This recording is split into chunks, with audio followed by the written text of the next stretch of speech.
Hi everybody, welcome to Resolve the Unsolved Forum by Panacea eBiz Consulting.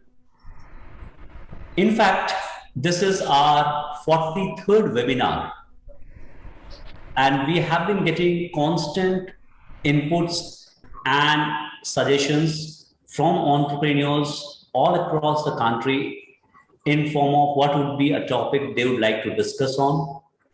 And not only that, post some of our sessions, we had very interesting and engaging conversation, which has led to a couple of consulting associations where some of us are already working in terms of transition, business transformation stage also, some areas of restructuring financing with help of our associates and a group of consultants. And mostly these are happening, some in South, some in North right now. With that perspective in mind, what we observe and we have been discussing, there have been major discussions centered around organizations moving from a small operation to transiting into larger operations. And that is what brings us to our topic today. Challenges of transforming SME into a large organization. That's our topic for today. And to discuss on this on panel, we have with us our guest consultant, Mr. Sugata Nandi. Sugata, welcome to the forum. Thank you. Sugata is founder of Metal Global Perspectives and also co-founder of Yancha Positive Parenting. In fact, I know Sugata for the last, I think, roughly, Sugata, if I'm right, 20 years. Yep. Sugata has an extensive experience across sectors in consulting and facilitating companies, not only companies, enabling the leadership team in various organizations in dealing with scenarios, in dealing with transitions, and it is not only to a specific sector. He has worked with organizations like L&T, Sparta, Infosys, where he has spent a rich amount of his time in working with the corporate structure. During his consulting assignments, he had worked with groups like Aditya Birla, Morugappa Group, ITC Infotech, Airtel, Vedanta, to name a few. He has extensively consulted more than 75 organizations. And not only that, he has been spending a lot of time in documentation and authoring also. He has authored many books on topics related to leadership, specifically to sales, and enhancing managerial productivity. Sugata is a management graduate and engineer by profession. Also with us today, we have our favorite, Mr. Ravindra Goyal. Mr. Goyal, welcome to the forum once again. Thank you, Sandeep. Mr. Goyal, I refer to him nowadays mostly as a tech entrepreneur. I hope I'm right, Mr. Goyal. Right. Mr. Goyal has been facilitating and empowering young, I would say, youths across the country in the last 20 years by enabling them on various skills through his own operations, which were spread across 200 plus centers, in fact, network centers. Today, he is focusing on mentoring technology startups and also advising and consulting business families and businesses in restructuring themselves and in expansion areas. With this, we come back to the topic. See, what happens is what we have observed. An organization starts off with a long-term vision, no doubt. There's a founder who is involved. Founder has a vision, and over a period of time, he or she painstakingly putting in a lot of resources, time, energy, finances, slowly builds up an organization. But obviously, as it grows, we have seen that there are certain challenges and very, very specific challenges which is encountered while the so-called small organization starts metamorphosing or changing into a larger or a bigger operation. That is what is going to be our focus of discussions today. Keeping the momentum on, I would like to invite Sugato to share his bit of his experiences across the sector and focus on there's something which we understand as a founder's mindset. Like I have been having a chat with Sugato yesterday. So I want Sugato you to focus on how do you evaluate, analyze, and help a founder go to the next level. Please, Sugato. Yeah, thank you. Thank you everyone for being here. Sandeep, a quick check. Am I audible? Yes, you're audible. Okay. See, we are all into businesses, and I have been an employee for 20 years in my life, and then I've leapt into the world of business. It was a very thoughtful, considered decision that I took. Many reasons for that. And one of the things which I realized is after that, when I started consulting and working with enterprises, small, large, it really doesn't matter. You'll really see that, the businesses are built over time. And normally a founder will see an opportunity. It might be a biotech business. It might be a manufacturing plastics business. And what I've seen is that they see the opportunity. The founder has the capability.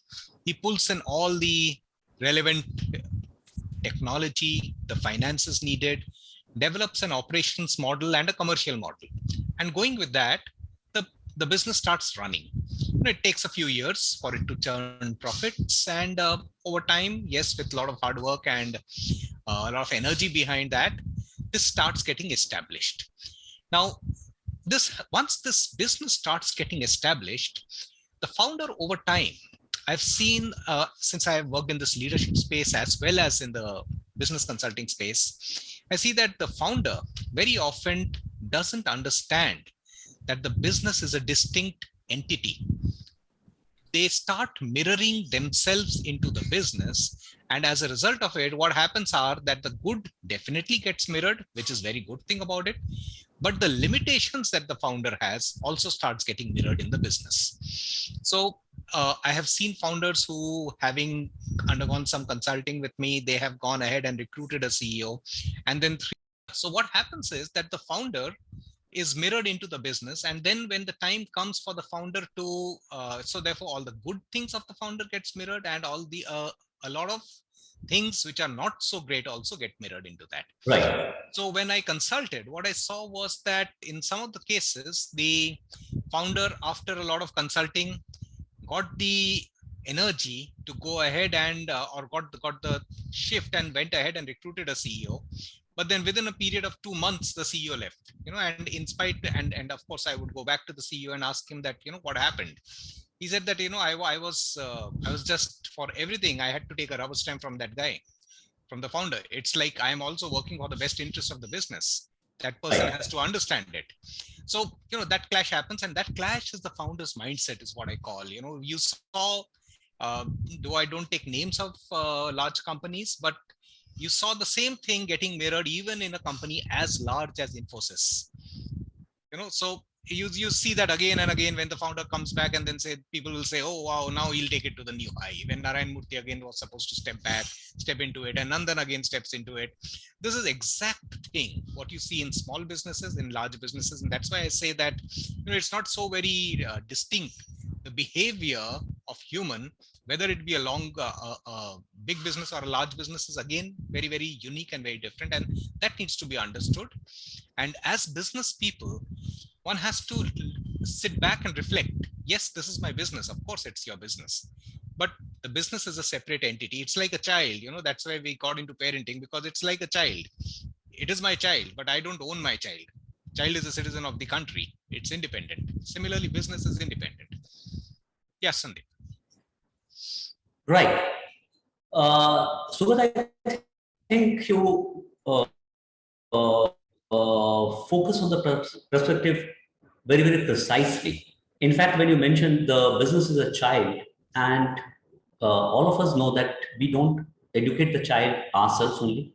We give them an environment, we give them an opportunity, we bring them into a particular world and slowly guide and help nurturing him or her. At this juncture, I think it's very crucial. And Mr. Goel, it's an opportune moment for you to come in right now. At Sugata set the perspective, you have been wearing both the hats, as I say always, as an entrepreneur, okay? Yeah. And also as a person who is mentoring and advising. So you are the mindset, okay? You are the entrepreneur. So it will be good to hear from you from a founder's mindset. What is it when it comes to transit from a small organization to a larger organization? Thank you, Sandeep. Please. Practically, if you see, I look at it as like making up your garden. Now, the part is that the garden is a flat garden or a bungalow garden, or it is a farmland. So if you're looking for probably large trees, so you can start with them in small pots, but as they grow, before they need, you need to vision it that yes, now they should be shifted to a larger pot, or maybe they should be planted in a land. You really cannot keep growing a 20-foot tree in a small pot. Right. So when you see as a vision of a founder, one has to think that everything started small. Like Infosys, we all know that they pulled in some money from their personal pockets and started the concept. So you never start with big money, you never start with the big everything, but the idea behind everything has to be big. And slowly and steadily, you have to move on to the path and make things happen before actually you arrive at. So the founder's role is basically what Sugata was saying. I agree with him that actually it is the founder who has to foresee, and probably if the team is working in present, the founder has to work maybe down the line 1 year or 2 years ahead. So this entire thing, the example what Sugata has given for the founder clash between founder and the CEO. Now, part is that let's say I am looking at something else. Like I have a gardener coming to me every day, every Sunday. So I am looking at something from him, and he tells me something to be provided. So, and I'm not providing him. Still, I'm looking at the same thing. What I'm expecting, my wishful thinkings. On the other side of it, I'm not telling him, but I'm unhappy with him. So you see, it is a both way dispute, and probably it happens in most of the cases where the founders have, they sometimes work in present, they sometimes work in future, but the CEO or anybody in the team has to basically align with the present. And that's what the founder's expectation is. The front end should remain in the present format while working on the future needs. They need to be developed parallelly along with it. So the couple of what you call the thought processes, the thinking and ideation is not discussed openly. That's what I feel. So my input on this is that it is only that you have to really have a storyboard. Like before we make a movie, everything is planned in advance. So at least the founder's role is that he should lay out the plan of the entire organization at least for minimum 5 to 10 years, so that at every step an advance action can be taken and it can be well communicated with the team down the line. Wonderful. I think we got in the first 8 to 10 minutes perspective very clear. We have an existing founder speak out. We have Sugata, who has been facilitating various founders and various entrepreneurs to move on. The perspective is a founder has to have things well laid out. Now, it is very easy to say so, isn't it, Sugata? And for a founder, I'm very sure It's not as simple as laying it across. Now, at this juncture, it's very important for us to lay out the basics.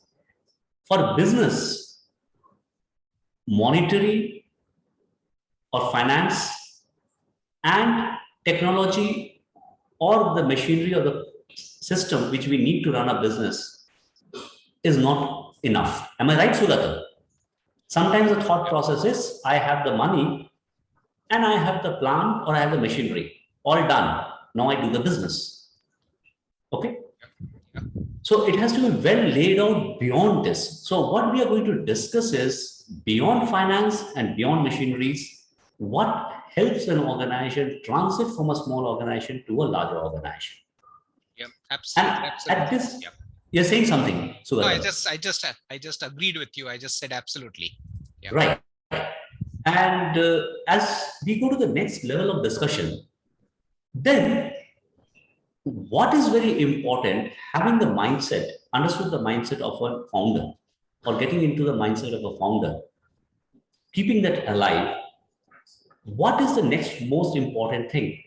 We have seen that to become large, we have felt and we have seen you need certain practices or certain systems and processes which helps a founder or a promoter, CEO, to help in transiting to a larger operations. Yep. Okay. This is what we have been discussing. Why is it so important, Sugata? And what is your take on it? And what, if you can share some of the cases which you have handled, will be great. Yeah, absolutely. So, the thing, one is the mindset, and the other thing that we have always seen is that the founder is the person who has identified those few things which needs to be successful to make the business run and generate profits and be over time be very fruitful. However, what happens again is that as the business starts growing or it starts taking shape, often the founder ultimately has to realize that he has 24 hours in a day. That is what everyone has. That constraint no one can do away with. And they start getting defocused at times and thinking that instead of this business, can I therefore get into that business also? Can I get into real estate also? Now, the next big thing which is happening is ed tech. Can I do something on ed tech also? Something on the life sciences spaces. Can I invest money here? And that takes away the focus, that the laser sharp focus that the founder had on his original business. Now, because he's thought that it has started rolling and it is generating revenues, therefore it will keep on generating revenues. The challenge being that when you start giving money elsewhere, automatically your time also starts going there. So when the time starts going there, and money might be, the gentleman might be able to have a business model which can create a lot of money, wealth, possible, but time is limited. And that time has to be spent in a very laser sharp focus, and only then the business grows. And this is where I would like to take an example of a simple organization like which we know very well is like McDonald's, or another like Asian Paints. Asian Paints has grown so much, but they have a very laser sharp focus on paints and nothing but paints. They didn't get into many things other than that. McDonald's has grown so big, but then their focus has been burgers and nothing but burgers. And that's what they are all about, burgers and fries. And that's a combination and nothing else other than that. Yes, they'll have something else, McPizza, this, that, but they know that's the frills, that's only to have those fringe guys coming in or something. Now, this focus on few things, this focus on processes, which can scale up those few things that they can do it best, which no one else can do better than them, gives rise to what we call as competitive strategy for the organization, and therefore growth. And in this whole thing comes in the huge piece of people, because the founder, again, 24 hours, he needs more bandwidth. If he needs more bandwidth, normally every organization starts with their family coming into the business. Who will come? If I start a small organization, who else will join me? My friends and family. No one else will come and work with a small organization when they started. Over time, when the organization grows, professional managers need to come in. They need to professionalize. The family needs to understand. So these are the other conflicts where the founders spend so much of time. We are even reading of such conflict popping up in every big Indian organization nowadays. Now, so to answer that question very precisely, Sandeep, is that, identify those few things. Spend your 24 hours only on those few things and nothing else. Even if you've got surplus cash, don't get into anything else but making those things happen better. Scale up with processes so that you can have those processes in place, and the people, process, and those few things. If you can get these right, it's like very often what I've seen is that they play it like a whack-a-mole, kind of a game. Today what has happened, this has happened. Oh, go whack that mole, something else pops up there, you go whack that. So the founder need not get into that. What happens if he does get into that, and if he doesn't build the bandwidth, he's getting pulled into very small and trivial things, and his time is getting wasted. Whereas, as it was shared by Mr. Goyal, that they need to spend time for the future. They need to envision the future. They need to create the future of the organization. So that is very important. These three things of few things, people, process. If they get this right, don't get pulled into. So if he's signing anything that he's spending time on, he should just reflect saying that, is this something that I should be doing? Am I adding value to my organization if I do this? Or should I have a professional manager looking at it? And of course, processes, I can't, process is not equal to TQM. Process can be set very simply, and they can be refined over time, because the moment you processize something, you can have a measurable. If you have a measurable, you have improvements. Till the time it is not processized, there is no measurable, there is therefore no improvement. There is work getting done. Maybe it's like in a wheel, the same thing running again and again. We are doing the same mistakes, we are doing the same outcome. And the founder loses his patience saying, "Wahi galti kyun ho rahi hai?" I've seen that again and again. There was a transformer organization in Gujarat where I faced that situation where the founder is saying that they repeat the mistakes. It's not that they repeat the mistakes. You never improved on the process. Right. So, yeah, Sandeep. Great. So what I hear you saying and what you have experienced is keeping the founder's mind focused, as you and Mr. Goyal mentioned very clearly, onto making it big, thinking around it. And what I could hear you say is to know what is the outcome and to measure the outcome. If it is running according to my long-term plan, I need the processes. I can't do as a promoter everything myself within this 24 hours. Yep. So I have to focus. So it's not that I have got investment from a banker or equity. I have the money and I have an office and machinery and technology, my business will run.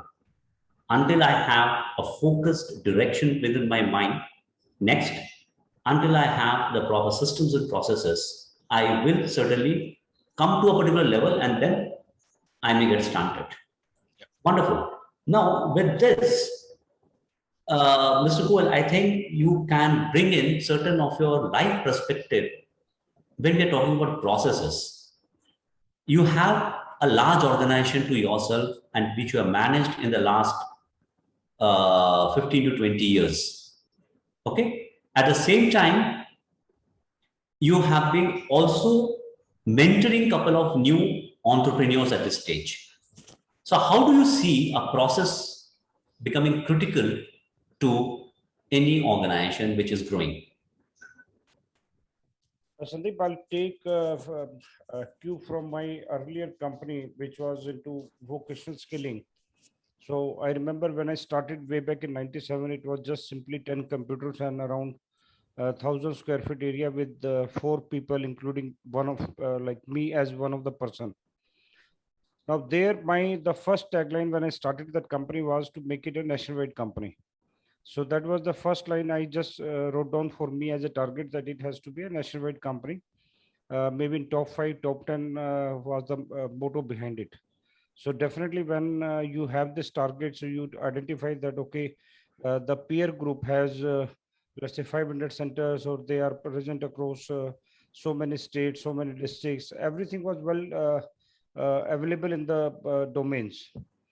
So when we started from the first location out of South X, so what I did was that whatever was created, I kept leaving it to the people and avoided committing a mistake of penny wise, pound foolish. Because ultimately, whatever you do, I remember one of my uncle, he had a chain of 270 plus stores in France. He used to say that the penny wise, pound foolish, never commit the mistake. Uh, Whatever you do, you will have some mistakes in the system. Keep improvising them, but do not just stuck with them. Keep growing. So that was my mantra, that yes, there will be problems, there will be challenges, but the focus was on to making it a nationwide company, to be in the part of top 5, top 10. And I remember from 97 to 2004, post to 2004, I stopped making any document on my table. It was completely delegated. So the founder, in case if they do not delegate and if they do not trust people, uh, growth is almost, I'll use a word, impossible. Because until unless somebody has that ownership of that, yes, this is my baby, and I'll take care of it, and you train him, you spend a lot of time with them, not in the process, but training them and aligning them in your as per your thoughts. So that makes the key. True. Please. So in this entire process, I'll say that as Sugata was saying, things have to be seen. I mean, most of the webinars, I have been keeping the gun on the entrepreneur's head always. I don't count that these are the employees who have committed a mistake or they have defaulted. It is the ignorance, what he said very rightly, that the founder's key focus, and he has to devote the whole 24 hours. But let me tell you that because you see the companies who are like now the MNCs, and they are multi-branch functioning, multi-countries, they have offices across. Now, it is not about the time of the founder only. It is time he has invested on hiring people. It is the time and money he has invested on creating processes. It is the uh, amount of time he has invested in creating trust among those core key teams. Now, today, Infosys or maybe Reliance or any other big company we name, like MACD, if you look, MACD, I happen to audit one of their bigger outlet, as a what you call the volunteer auditor. You see, everything is so systematically written down that even if you ask a new boy to come in and start working in the McDonald outlet, it will be taken care within next 30 to 40 minutes. He'll work like the guy is there for last couple of months.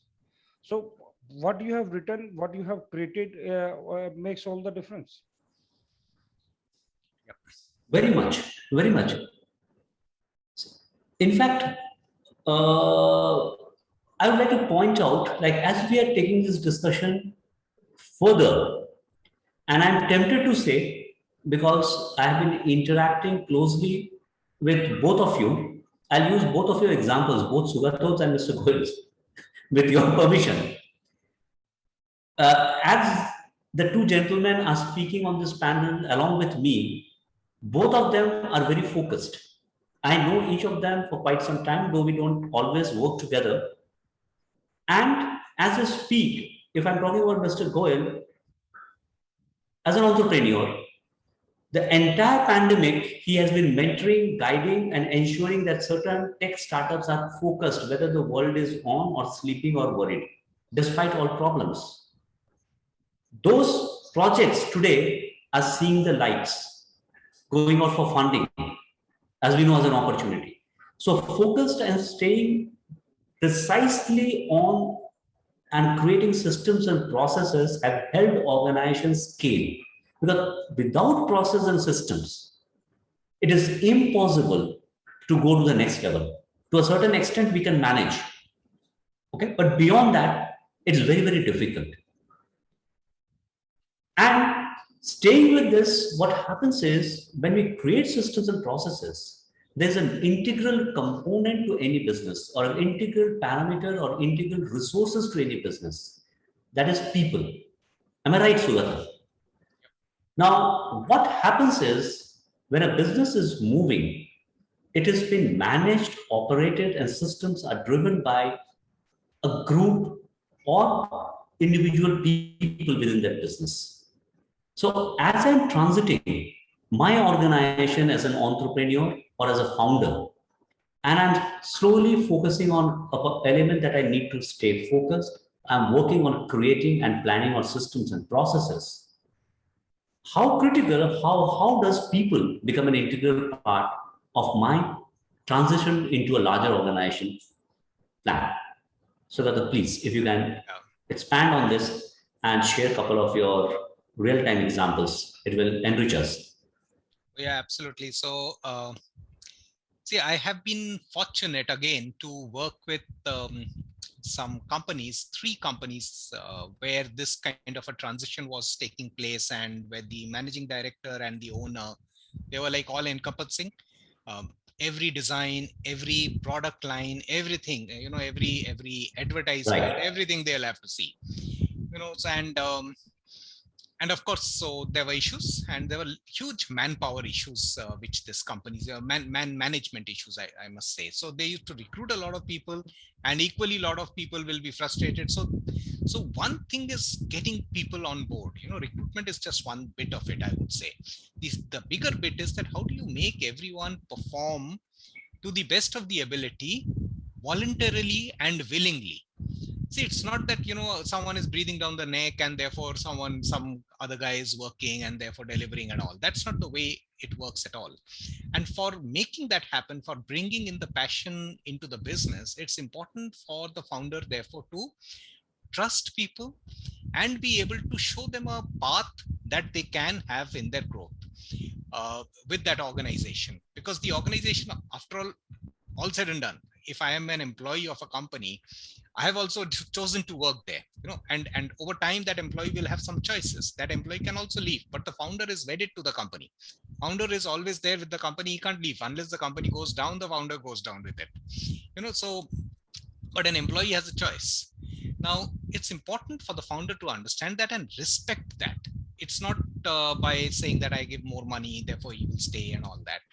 So they have to bring out the best in the people and be able to help such individuals participate in the building of that organization. So I think they learn a lot in this process, and this is also which teaches the founder so much, because there have been I know a founder who is an MD and a CEO of the company. He also double acts as the CFO. The final, whenever the information, they never had a CFO of the company. They're trying to go public now. They have he's also like the BD head, because every deal has to be going through his table. They are bulk dealers, so therefore everything has to chemical manufacturers. Every deal he looks at, which country he has to go and meet, and lovely, welcome. He's involved in everything. He thinks he's hands-on, but what he doesn't realize that he's the biggest constraint in the company. And of course, no employee will ever go and tell. No, who will go and tell the boss, saying that, boss, you are the biggest constraint in the company? No one will do that. No. So the company was actually, I took on that job, and I'm sure I have done a good job. That's why I still continue to consult. Otherwise, which guy will keep me in consulting position if I say that you are the problem for the company's growth? So, but yes, they have been able to now get a CEO who's there for the last 3 years. That means, yes, the founder has changed himself a lot. Yeah. People is very important. It is, and as I said earlier, that since they start with the family, sometime this family conflict will always boil in, so, and there are these aspects, one family member had joined. He kind of, got incapacitated while building this happening. So he had a heart attack and he was paralyzed. So his son came in place. Now that son now expects a certain share of the growth of the business. And also these complexities keep coming, and they take a lot of the time as the business grows. They start consuming a lot of time of the founder. It's important, therefore, for the founder also to have a family office separately, where these kind of things are handled, which is the ownership related things, and separate the ownership related things and the business management related things. Because if they start conflicting, it can really get bad. So that is something, families, founders and families should be aware. So managing side of the business has got people dimension to it. The family side of the business has got a people dimension to it. Both need to be understood. Both need to be handled. So what you're saying is the family perspective can be kept as a family office. Yeah. So this is also a process, and the management remains as a management process completely. Yes. As you're expanding. Absolutely. Great. Please carry on. Yeah, and since at times some of these family members are taking managerial roles, that really makes the things very, very complex. So hopefully they have the capability to do the roles, but if they do not have the capability, it's very important to have to appreciate that a business is separate from the founder, and therefore do justice to the business. If the business survives, a lot of people will gain. If the business gets divided into 10 because of this family conflicts and all coming up, no one gains in this process. So founder is responsible for holding this thing together also. And if the family is holding certain positions, it's important at some point of time to do justice to the business and do the monetary side with the family, but the business performance should run separately. So I think you brought in a very important perspective, because this is very important for whoever is managing a business, as Sugat has shared. Before coming into Goel, Sugat, I will just add on, as you mentioned. I think Vedanta, which you worked with or you consulted and facilitated also, is an appropriate example which has been driven by people. Even large projects and major interventions have been handled by people who were given assignments. And that is what might have helped an organization like Vedanta, which is what we have led in a couple of case studies. Am I right? Yep, sure. And you see the family thing also cropping up in Hero now, I think. Yes. Yeah. So it's like, which dimension will it take? Bajaj was smart enough to sort it out, but there are entire companies which go absolutely flat just because of this family thing. See, also I would like to bring one more point here: the large company and the small company thing. People try to look at it differently. Small companies are very rapid, fast. They are innovative. They grow. They deploy capital. They deploy expertise.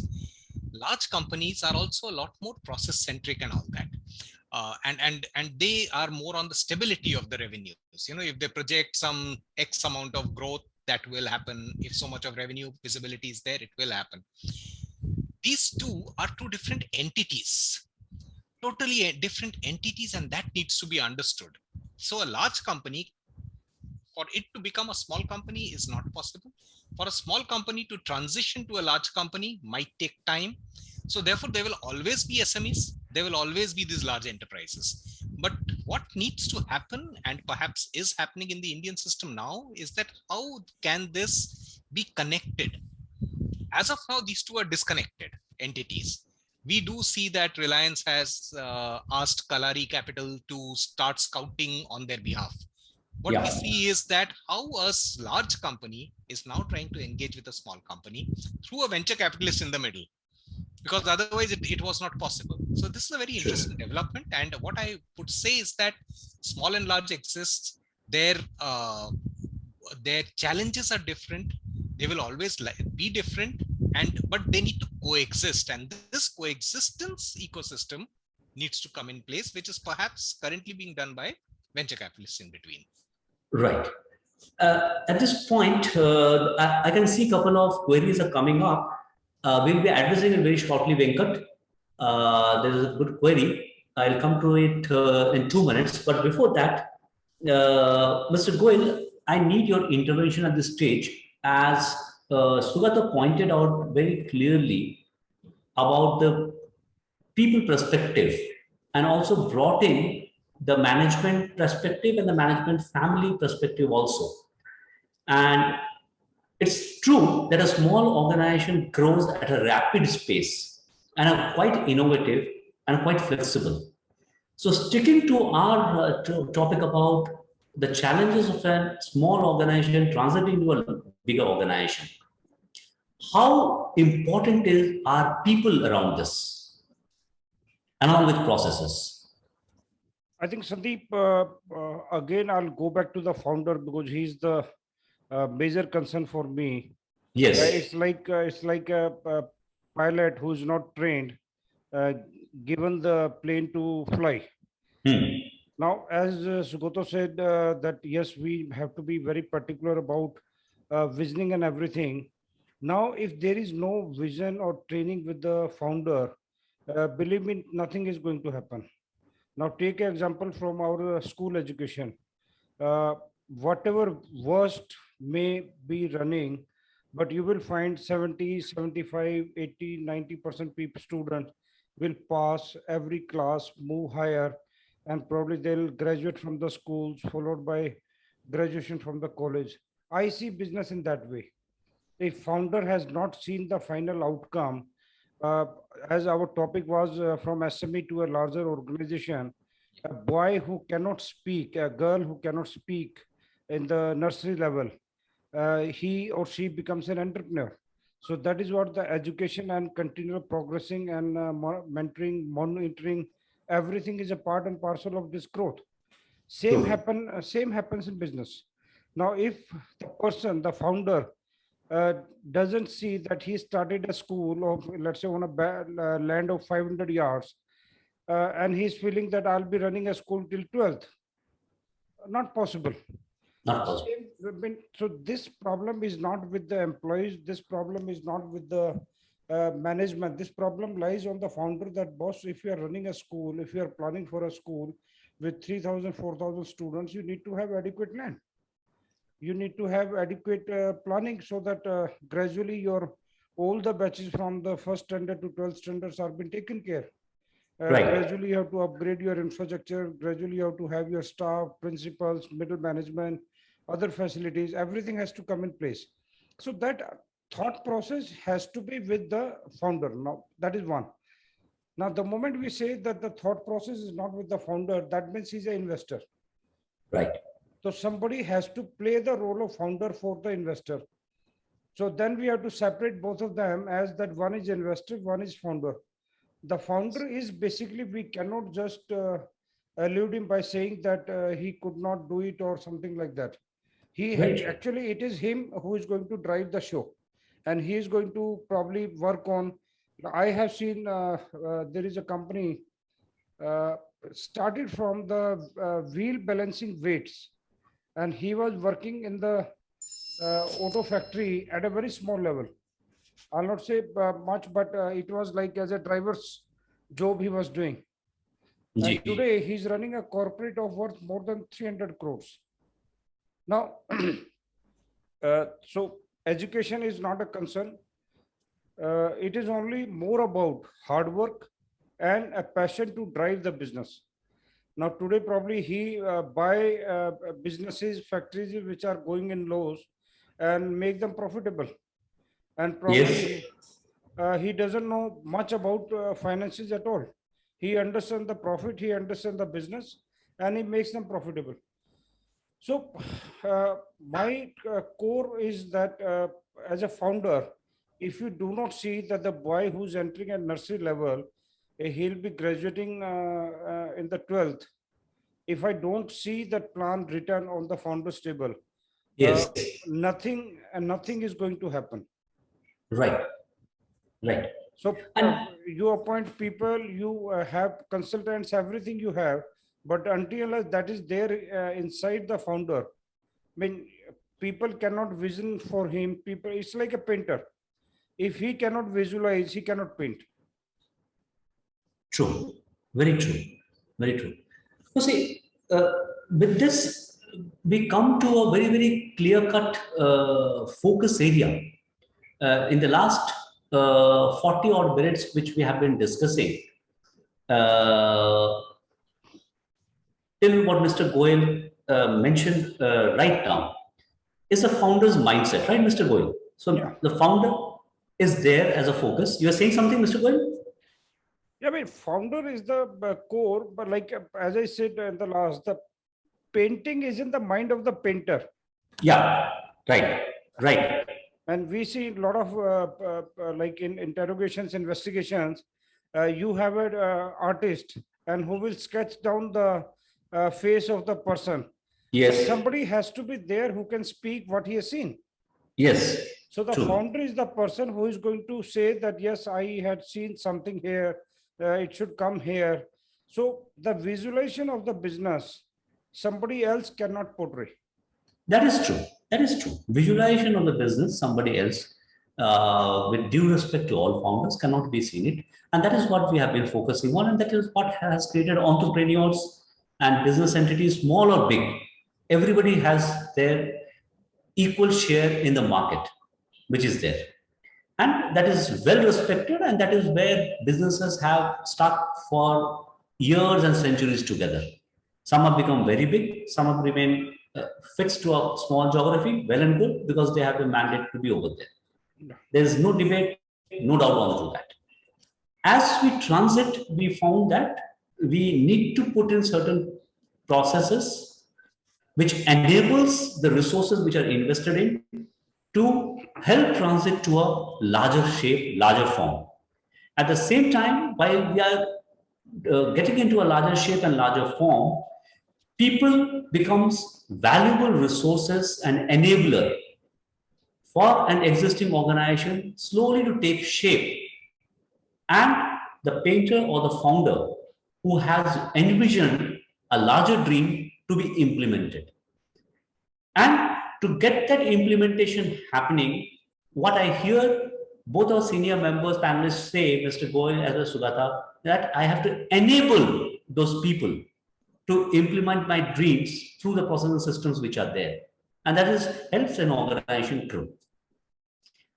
Coming to one of the queries which are coming in right now, Venkat was saying that any perspective on how family-run businesses should handle generation changes. Venkat, for your information, we had certain sessions focusing onto this. Still, we will answer your query. And on this, I'd like Mr. Goyal, if you can try, look at answering this. Any perspective on how family-run businesses should handle generation changes? Venkat, the first foremost thing I'll say, the moment you are married, you become two. And the same way, the moment you have kids, you become 3 or 4. So when you have family coming in the business, you need to see the perspective from a larger angle.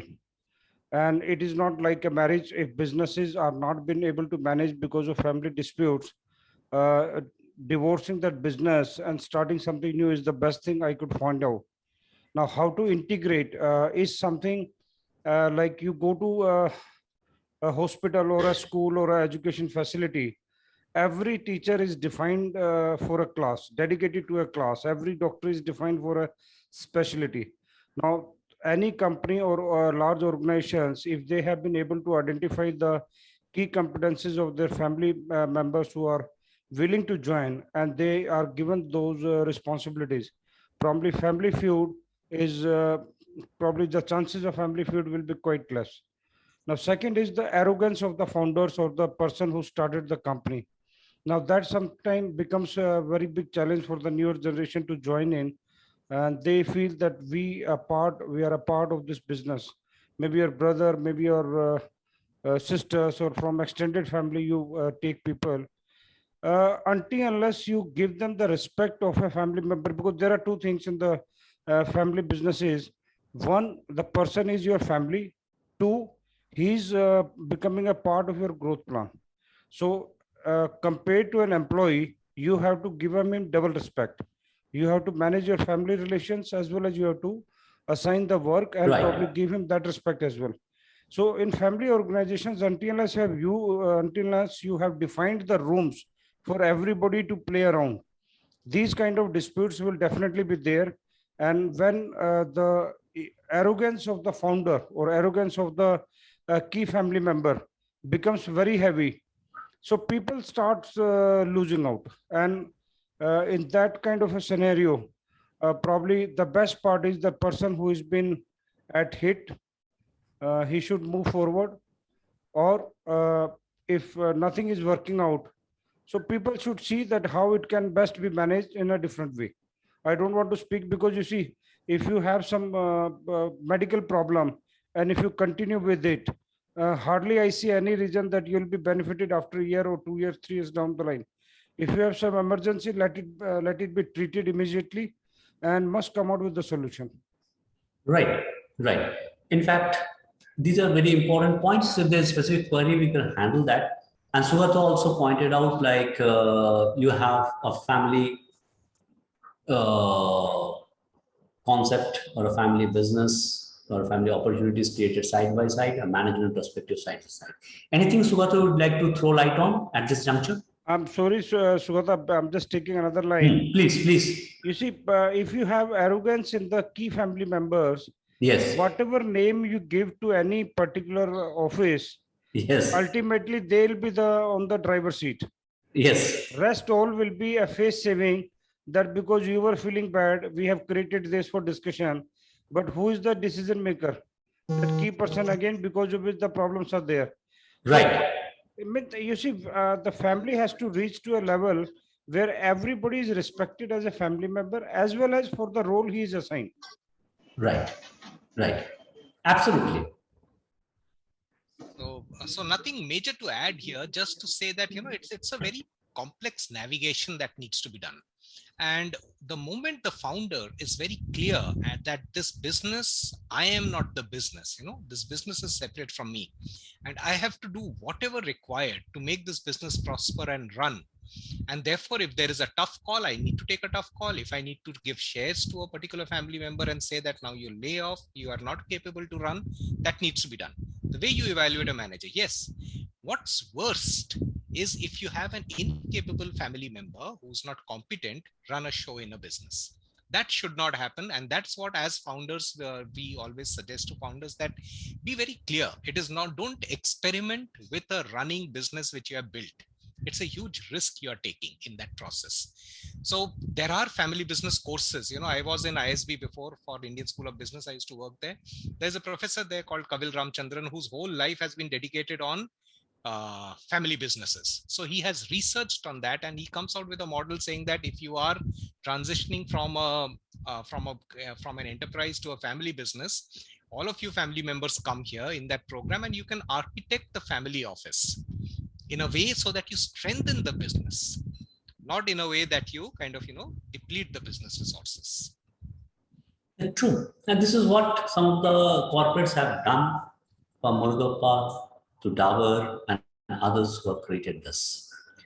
If anybody has any query, feel free to unmute and speak up if you have any queries, or you can use the chat to put in your query. We'll be more than happy to answer.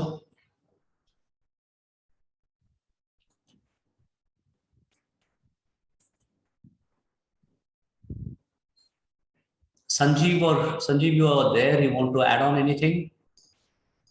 I was listening to the entire conversation of Sugata and Ravindraji. One point I was listening to one of the CEOs recently is an old video of ant and the butterfly, where we need to make the ants to butterfly, So Okay. whether you are a business owner or is your prime job is to really navigate your team to become a butterfly from the ant, and then only the whether it's a family business, because if the business owner is working as an arrogant person, then that organization cannot grow. And we have seen this is a biggest problem in the SME sector in India, because their vision, they just carry on. So I think the perspective or the coaches has to really see from that angle how to coach and to make them not a power centric. Rather, they should be a person who has a vision. That's it, and the other person should really take it forward. That is the approach. I think that globally the SMEs, so-called SMEs, are having. But India has to. The Indian business owner have to understand this and act accordingly. This is my take for the entire, whatever I have been listening and been handling. So this is what I can feel of. So let's move from ant to butterfly and make the organization successful. Thank you. Thank you, Sandeep. Thanks, Sanjeev, for adding that bit. It's quite exciting and important and a very, very pertinent observation. Anybody has anything to speak up? Rajendra Prasad ji, Ms. Jaya, Prasanjit, Ramesh from Chennai. Anybody has any queries or wants to share any thought? You're free. Yeah, this is Ramesh Babu from Chennai. Actually, I'm an ex-banker. I had worked in. Ramesh, if you can speak up a bit louder. I'm an ex-banker. Is it Please. audible? Is it audible, please? Is it audible? Yeah, a bit.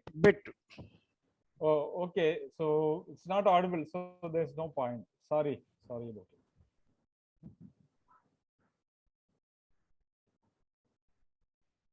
I think we are not able to get your voice clear. Am I right, Gulsab?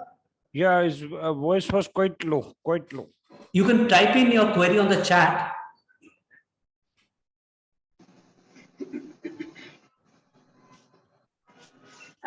This is Jaya Bharati. Yes, please. Yeah, company secretary from Chennai. Please. The discussion was very interestingly taken as to what is the mindset of the promoters or I know the people who are wanting to take it to the next league, sorts of. That was beautifully dealt with by the presenters. Congratulations. Right. Thanks. Would you like to share some points, Ms. Chair? Yeah. See, as the learned members had already presented, one is the vision. And what sort of compromise we need to have. I mean, whether such a compromise is all that worth, or maybe a cost benefit analysis, all that should be worked when we leap forward. Okay. Thanks for sharing it. Yeah. Thank you for sharing.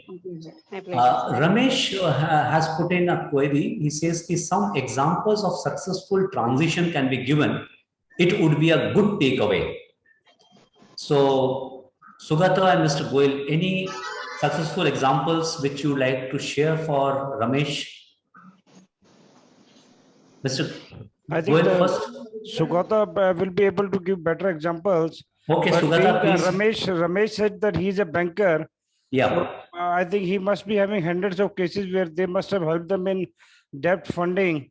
And probably the guy who must have started with a 1 lakh rupees loan, he must be maintaining a OD facility of 10, 20 crores or maybe 100 crores. Right. So India is a growing country and you have stories across. Today in India, we have 22 unicorns. And probably by next year, it is expected that we might cross this unicorn status to more than 35 companies. So Flipkart is a good example.